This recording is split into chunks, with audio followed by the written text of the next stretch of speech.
Welcome again, all the students of class 5. Today we are going to start our science segment, chapter 4. Its name is deficiency disease. बच्चों, इसमें हम लोग deficiency disease के बारे में जानेंगे कि ये डिफिशियंसी डिजीज होते क्या हैं। ठीक है, चलिए पैराग्राफ वाइज हम लोग जान लेते हैं इसे। Each foodstuff is rich in one or the other kind of nutrients. Our body needs each nutrients in right amount. Proteins, carbohydrate, fat, vitamins and minerals are the nutrients which, along with water and fiber, from the balanced diet. A balanced diet is necessary for everyone to remain healthy and strong. बच्चों, जैसे कि हम जानते हैं कि हमारे प्रत्येक खाद्य पदार्थ कुछ विशेष तरह के न्यूट्रिएंट्स दैट मीन्स पोषक तत्वों से भरा पड़ा होता है और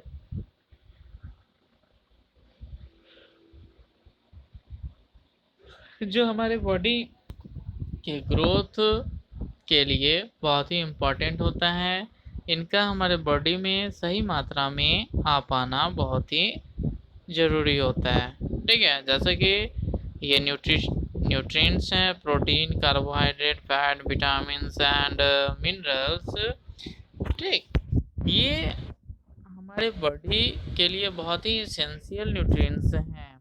ठीक है, इसके साथ ही साथ वाटर और फाइबर्स भी हमारे लिए बहुत ही इम्पोर्टेंट होता है, जो हमारे बॉडी को बैलेंस डाइट के माध्यम से मिल पाता है। बैलेंस डाइट वह डाइट होता है जिसके द्वारा हमारे बॉडी को पर्याप्त मात्रा में एसेंशियल जो न्यूट्रिएंट्स है, जो पौष्टिक तत्व है, वह मिल पाता है और हमारा शरीर स्वस्थ और मजबूत रह पाता है। ठीक है बच्चों, ग्रोथ, एनर्जी एंड वेल्थ। बच्चों, ग्रोथ, एनर्जी एंड हेल्थ ये कहाँ से आया? Eat different kind of food. अगर आप डिफरेंट काइंड ऑफ फूड को खाइएगा तो आपका शरीर का विकास होगा, आपको ज़्यादा से ज़्यादा एनर्जी मिलेगी और साथ ही साथ आप हेल्दी भी रह पाइएगा।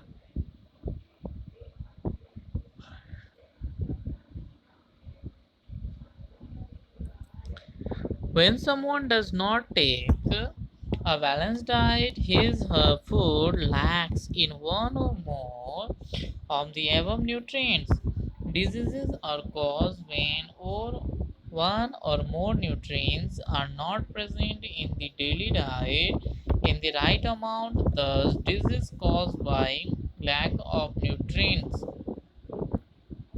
in the diet are called deficiency disease.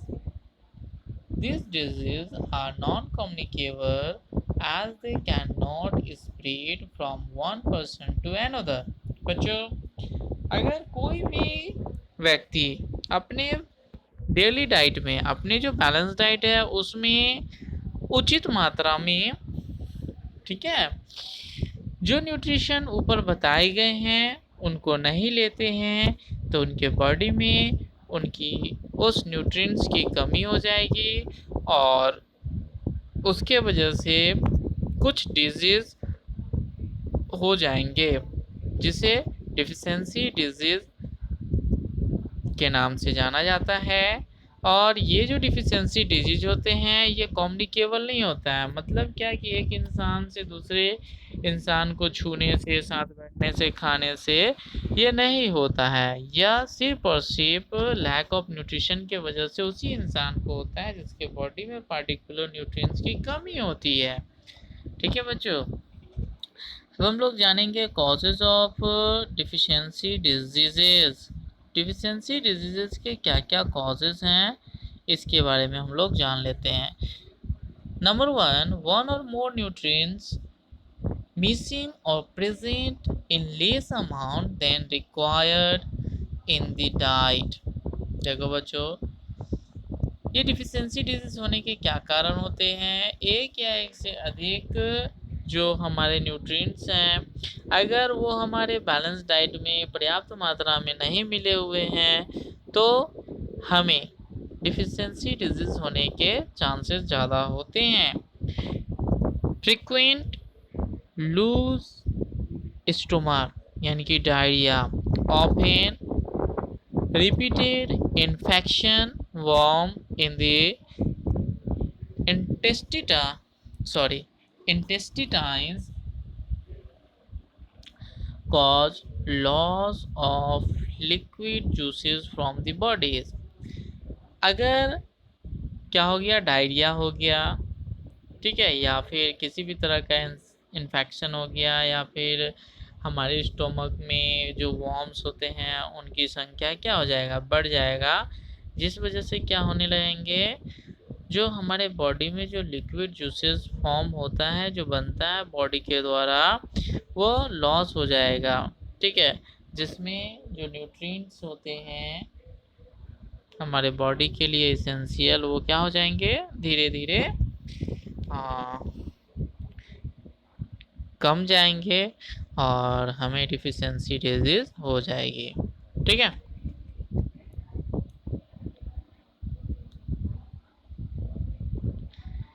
Next है wrong food habit like throwing away the water in which rice is cooked. This water has all the nutrients। साथ ही साथ बच्चों, खाना पकाने का जो तरीका होता है उसकी वजह से भी हमारे जो एसेंशियल न्यूट्रिशन हैं वो हमें नहीं मिल पाते हैं। जैसे कि चावल बनाते हैं तो चावल बनाने के बाद जो उसका मार होता है हम उसे क्या करते हैं, फेंक देते हैं। लेकिन ऐसा नहीं करना चाहिए, हमें इस तरह से चावल पकाना चाहिए कि उसका मार बने ही नहीं। ठीक है, क्यों? क्योंकि उसी में राइस के जितने न्यूट्रिशन होते हैं, ठीक है, वो पाए जाते हैं। तो इसी तरह हम बहुत सारे ऐसे फूड आइटम को बनाते हैं जिसमें क्या होता है कि उसके न्यूट्रिशन पानी के साथ बह जाता है, तो हमें इसे रोकना होगा। Destroying nutrients by overcooking, और हम टेस्ट के चक्कर में क्या करते हैं, भोजन को जब बहुत अधिक पका देते हैं तो उसके जो न्यूट्रिशन होते हैं वो डिस्ट्रॉय हो जाते हैं। ठीक है, फिर उसे खाने से हमारे बॉडी को उतना अमाउंट में क्या नहीं मिल पाता है, न्यूट्रिशन नहीं मिल पाता है, जिससे हम सफ़र कर जाते हैं और हमें क्या हो जाता है, डिफिशियंसी डिजीज़ हो जाता है। ठीक है, प्रोटीन कार्बोहाइड्रेट डिफिशियंसी डिजीज़। बच्चों, प्रोटीन कार्बोहाइड्रेट की वजह से जो डिफिशियंसी डिजीज़ होती है हम इसमें ये जानने वाले हैं। cause this disease occur in children between the age of 6 months to 3 years. A child suffers from this disease when its mother stops its suckling and also does not give it sufficient food। बच्चों, यह जो proteins and carbohydrates deficiency disease होता है, यह खास करके ऐसे बच्चों के होता है जिनकी उम्र 6 मंथ से 3 इयर्स तक होता है। ऐसे बच्चे इस डिजीज से सफ़र इसलिए करते हैं क्योंकि उनकी मम्मी अब उन्हें दूध पिलाना बंद कर देते हैं, और साथ ही साथ सही मात्रा में अगर फूड प्रोवाइड नहीं कराते हैं तो जिसके कमी से, ठीक है, उस बच्चे को प्रोटीन कार्बोहाइड्रेट डिफिशियंसी इसका सामना करना पड़ता है। इसके साइन और सिम्टम क्या है? साइन, पहचान, सिम्टम, लक्षण क्या होते हैं?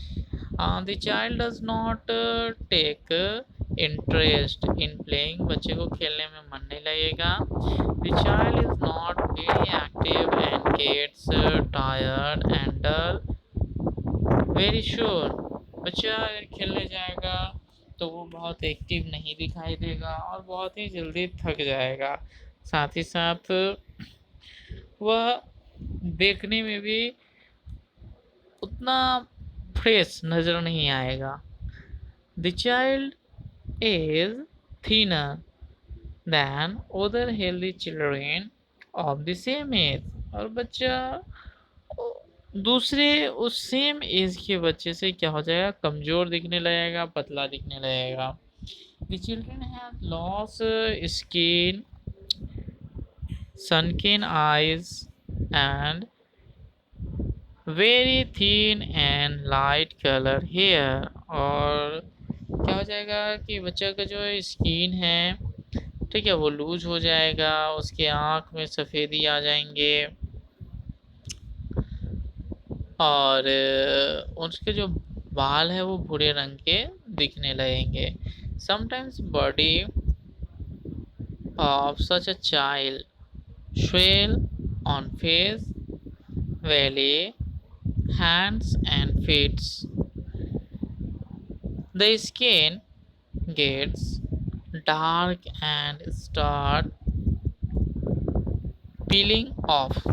और कभी-कभी क्या होता है, उस बच्चे के चेहरा में स्वेलन आ जाता है, ठीक है, उसके बेली यानी कि नाभि, हैंड्स और जो पाँव है उसमें भी स्वेलन आ जाता है और स्किन जो है वो डार्क, ठीक है, और स्टार्टिंग पीलिंग ऑफ यानी कि स्वेलिंग उसमें आना शुरू हो जाता है।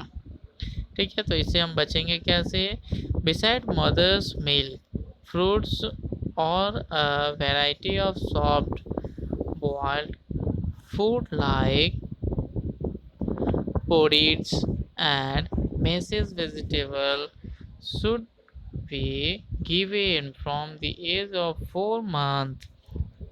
This additional food should contain sufficient amount of proteins and carbohydrates।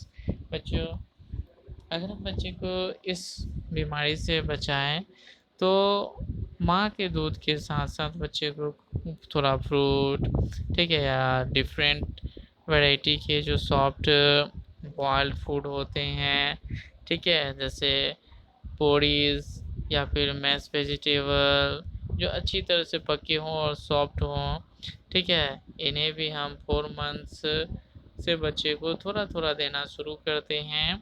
ठीक है, जिससे क्या होता है, बच्चे को एक्स्ट्रा प्रोटीन और कार्बोहाइड्रेट मिल पाता है और वह हेल्दी रह पाता है। ठीक है, नेक्स्ट वीडियो में हम लोग जानेंगे विटामिन डिफिशियंसी डिजीज़ के बारे में। Thank you.